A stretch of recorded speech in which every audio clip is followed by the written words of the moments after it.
This is Dave Meltzer with Entrepreneurs the Playbook, and I have the John Robinson. That's right, the president and COO of 100 Thieves. And if you don't know what that is, you're about to find out, because it is the future of sports. It's the future of content. It's the fastest growing content in the world. And it all started, I'm going to tell a quick story. John, welcome to the Entrepreneurs the Playbook. How are you? David, thanks for having me. Big fan. Glad to be here. Looking forward to it. I'm a big fan, too, of your company and you, the original, and you, John Robinson. For me, I want to start because the biggest thing about esports and gaming in general is the divide of how people and what people understand that. And I'll give you an example.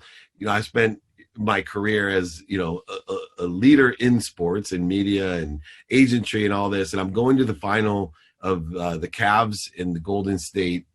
And my son looks over at Oracle and he said, "Dad, that's Oracle. They sold out the League of Legends championship in there." And I said, "What are you talking about? That's a stadium. That's a gaming, bro. They didn't sell anything out." He said, "No, they sold that out." I'm like, he was 7 at the time. I'm like, "That can't be." And I looked over the head of my media. He goes, shaking his head, "Yes." He goes, "Yeah, and they have more viewers than the NBA Finals will have." And that's when I started initiating my interest in esports. And then as recent as right before COVID, I was on Barstool. I'm not going to mention my friend's name, whose show it was. And I mentioned esports. And this is 4 years later. And they didn't know what esports were. Right? This is one of the leaders in, media. And yet, some of the owners, the biggest players, there's so many people involved worldwide. Why do you think there's still such a separation of education and knowledge of even what the platform is? Yeah, that's a great question, and I think the that information gap is quickly closing. And I think in 2 years or 5 years, there isn't going to be anyone that doesn't know what esports is. And I mean, in 2 years or 5 years, we might be bigger than, I don't know, baseball. So I think we're on. One we're year. on the, yeah, we're on the right trajectory here. And even people like Barstool are making big investments in esports and gaming now because they see how relevant it is. But overall, I just think, like, whether it's viewership or investment or the people involved, it's really just a generational shift. It's like gaming has become so powerful across pop culture and with an audience that grew up with games. So call it anyone under the age of maybe like 45 or 50.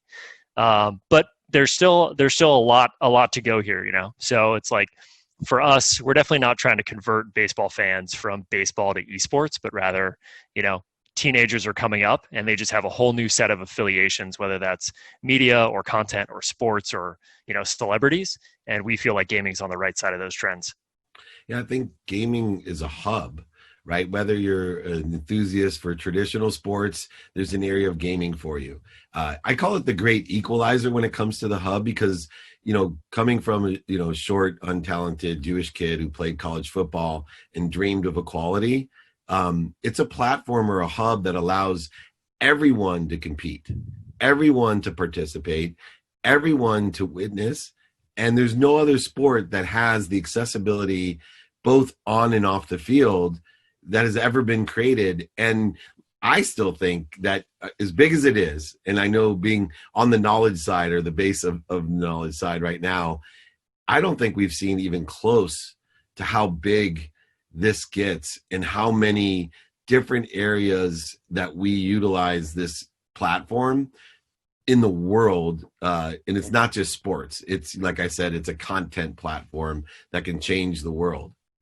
Yeah, totally agree with you. And I think you hit it right on the head in how aspirational games are. I certainly was a much better Madden player than football player. And, it's like, I think when people play video games, they're like, well, if I really dedicated myself to this, I bet I could be one of the best players in the world. And having, recruited and having some of the most talented video game players in the world play for 100 Thieves, I know how big that skill gap actually is.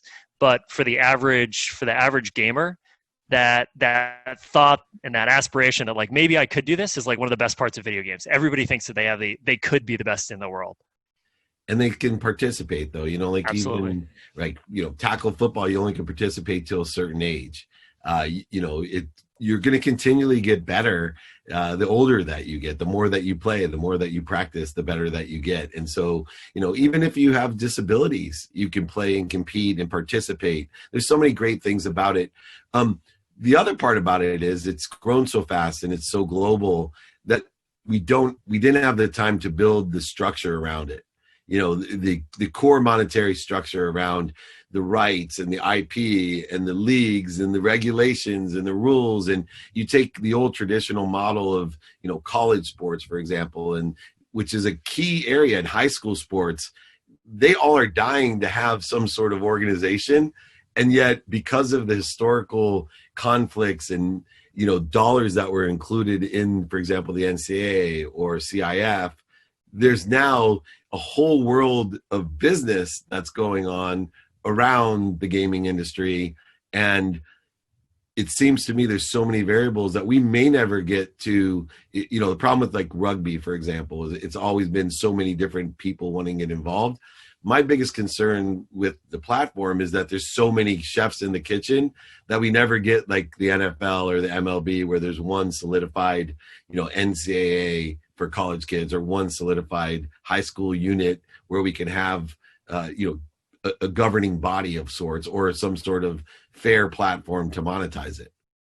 Yeah, it's definitely true, and I think a good observation. Like esports is such a global phenomenon, and there's so many players and stakeholders involved that I think it will end up looking a little bit more like soccer, where you have many competing governing bodies and leagues and people who are affiliated, whether that's Champions League or UEFA or the U.S. Soccer Federation or FIFA, et cetera, et cetera. So it's similar with esports, but as a business person, it's also like such an unbelievably interesting and dynamic time.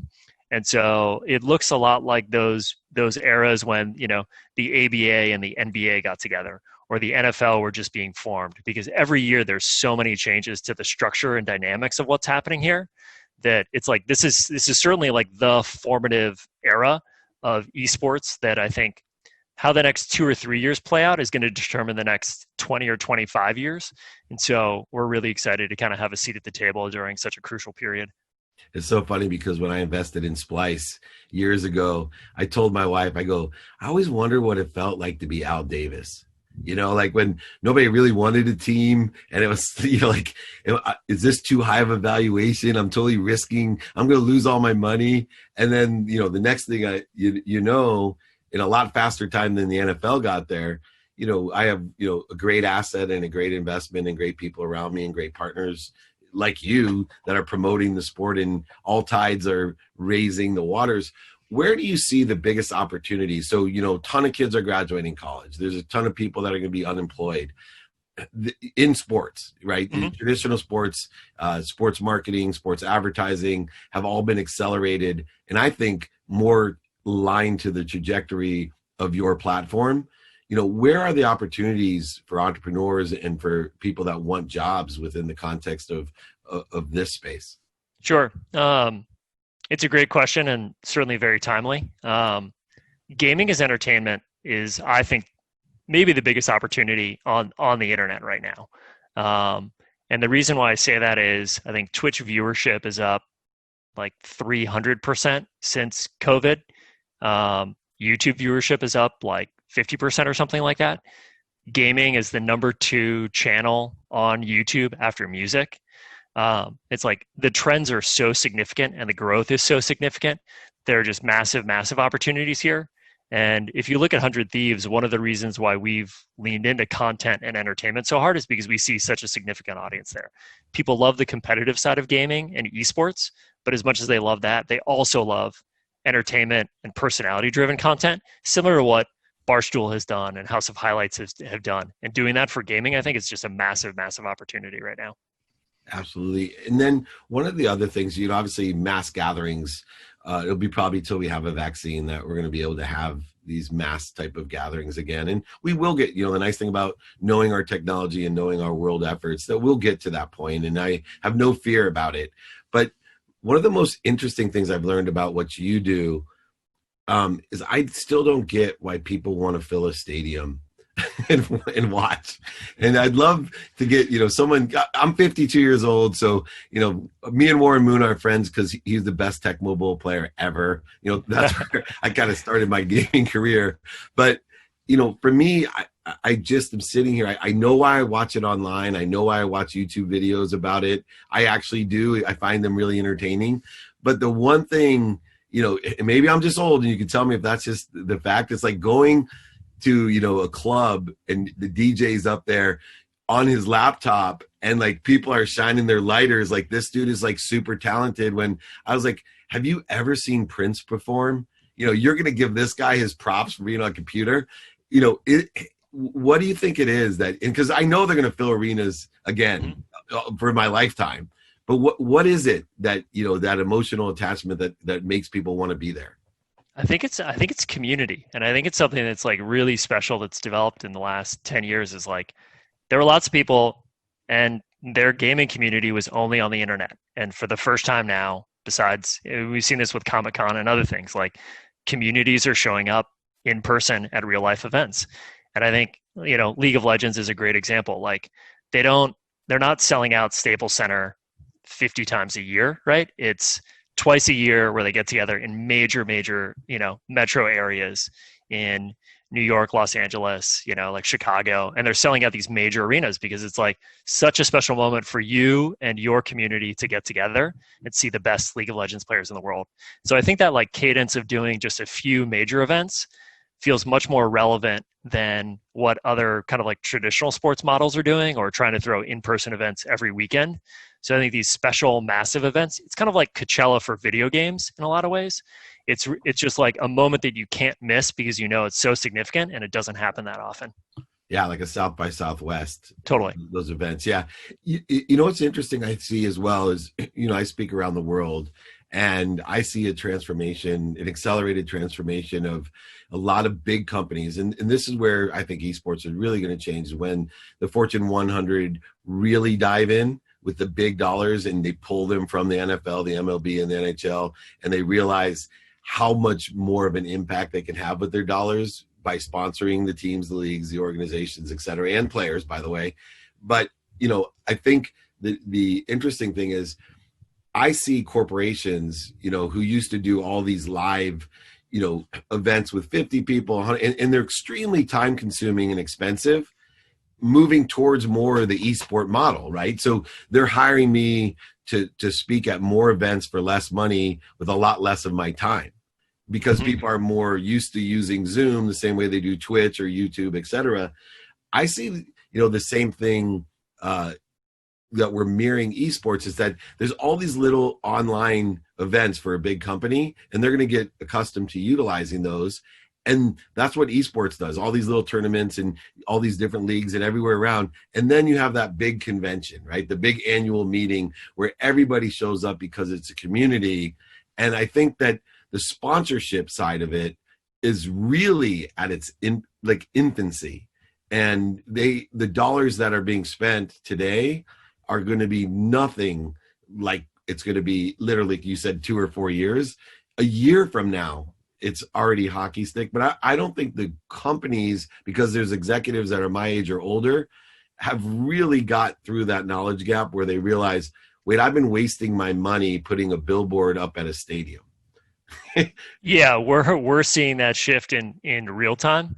Our sponsors have moved away from a lot of the endemic categories to now our largest partners are people like Cash App, which is owned by Square, a public company, General Mills and their Totino's brand, Chipotle, Rocket Mortgage. These are like really, really large, like Fortune 500 companies. And what they're seeing is obviously the gaming community and the gaming demographic is really interesting for them.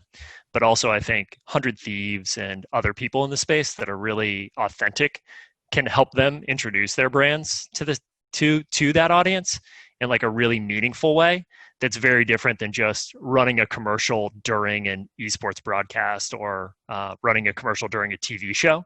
So yeah, we're trying to do much like deeper integrated partnerships around the content we're producing and the teams that we have. And I think that's really worked out for the brands that we're affiliated with. And as that adaptation takes place, last question real quick, coming from the sports agency history, Leigh Steinberg, Sports One Marketing, all of that, I think it's so complex of the player side of it, in our side, player endorsement, branding, etc., because there's never that nuance of an individual brand. And here it's encouraged to have the ninja influencer brand to yourself or whatever. What are some of the challenges that you see moving forward as these big brands come in and start realizing that credible emotional attachment not only goes to 100 Thieves, but each of your players? Have you guys utilized the Dana White philosophy of owning each of your players, or is it still an open source to sponsor and to endorse? It's really it's a field that's like changing every day, but like we went in all about being player first and personality first. We were founded by Nadeshot, one of the greatest video game athletes of all time, who then went on to become a massive entertainer and influencer. And so we've always said like 100 Thieves is a platform to help our players grow their own personal brands. And it's a very symbiotic relationship in the sense of like, we're going to help them create podcasts. We're going to help them with their social media. We're going to help them increase their own brand awareness. And we're both going to benefit from that. So yeah, we're always going to be personality first. And with us, it's like, we're still figuring out the economics, and the economics is different for every player that we sign and bring in, but the goal is always the same. We want to help them. They want to help us. Awesome. Last question real quick. As an entrepreneur during this pause, this time of uncertainty, what's the best piece of advice you would give to a young entrepreneur, whether it's for esports or not, just an entrepreneurial piece of advice? So many new opportunities coming, and there's more time than ever to figure things out. Like I had no idea what it was like to be a streamer. And so I picked up a bunch of hobbies during this, pandemic break. And it's just great to like build your skill set and learn about new things that you've never done before. And it's given me a lot of time to just like think, reflect, learn, and see new opportunities. Because just like in a rapidly changing environment, there will always be new opportunities. And so more so than ever, now's a great time to be thinking about starting a company or trying something new. You heard it right here. John Robinson, develop your skills, knowledge, and increase your desire during this time. John, I certainly appreciate it. Big fan of you and your company. Great job. Thank you so much for coming on the Playbook. David, thanks for having me, and can't wait to see you at one of these arenas soon. Heck yeah, in person. I can't wait. Better believe it. All right, brother. Thanks, care. David. Thank you.